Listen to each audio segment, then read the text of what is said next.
time when we arrived looked like, in 2008, it looked like Mugabe had just lost this first round of an election. And for a brief, giddy moment, probably in the end it was weeks rather than months, it looked like he would accept defeat and that he was negotiating sort of, you know, an exit package. And in that moment we came in. It was a moment where things looked like they were going to change and where I felt like I was going in to dance on Mugabe's political grave. But it didn't turn out that way. Then very shortly after we went in, they threw out the few foreign journalists who were there. Many of the opposition leaders fled in fear of their own lives, and many of the NGOs were restricted to their Harare bases to the capital, so that they sort of, it was like a news blackout while Mugabe actually launched this campaign of industrial torture on an industrial scale.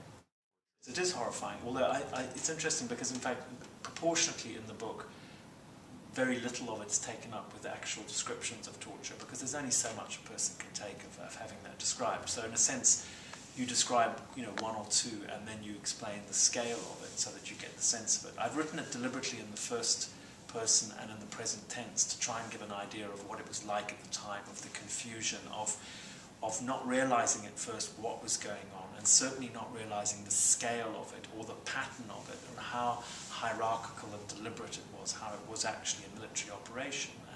But then after I started talking to torture victims, after I started going from bedside to bedside interviewing them, you know, I realized just what was going on. I could often tell what they were going to say next because they were literally being processed. It was like a torture factory in effect.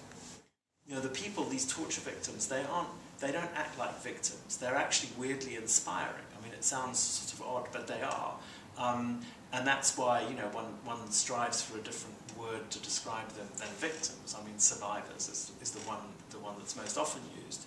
But it's a story really that it's about the nature of courage, and it's about people surprising themselves by finding that they have that courage in their own hearts, in their own breasts. It's sort of, you know, that you never quite know. For example, you know, as soldiers, you never know who's going to be the brave one until you're actually under fire. And it's not necessarily the obvious person, the macho one full of bravado. It's somebody who hitherto has been fairly quiet and unassuming suddenly proves to be the person who under fire has got what it takes. And it's the same with this group of people, you know, suddenly discovered themselves in the firing line, and they were sort of, you know, you could see them coming to terms with the fact that they'd actually been to hell and back, and they'd sort of stared it down and they were still going on.